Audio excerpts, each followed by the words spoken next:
I said aloud. "Oh, God damn it!" The words sounded a trifle whiny. Well, who could blame me? What was I doing here, anyway? Prior to Patsy's arrival at my house that noon, I'd been tired and irritable, but looking forward to a quiet weekend and an upcoming vacation. Now I was driving along a pitch-black road in a violent rainstorm, all because my heretofore sensible sister had allowed herself to be spooked by some minor and probably harmless events. Normally, I'm not a nervous driver, even under the worst of conditions. But the near skid and the constant drumming of rain on the MG's roof and hood had set me on edge. I reached over and switched on the radio for comfort, twirled the dial, but got only static. Finally, I gave up and put my right hand back on the steering wheel. The fingers of my left were so cramped from the pressure I'd been applying that they ached. I let go and flexed them for a moment. Then I slowed down and turned on the dome light so I could check the directions Patsy had written out.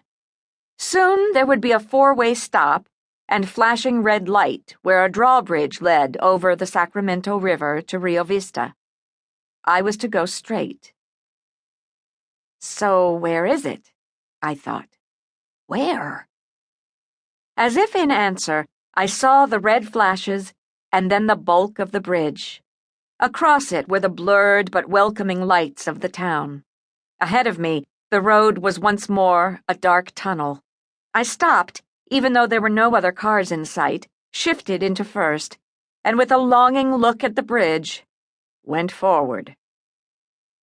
After about a mile, the rain began to let up. I was beginning to relax when something appeared in the road only yards from my front bumper.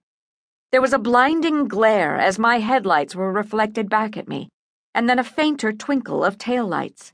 I had to brake sharply to avoid ramming the back of an old pickup truck. Quickly, I geared down and backed off several yards. The truck couldn't be going more than 15 miles an hour, and since visibility was nil, there was no way of getting around it. The driver must have been aware of my close call, but he didn't speed up. After a few minutes of fuming, I resigned myself to the slowdown.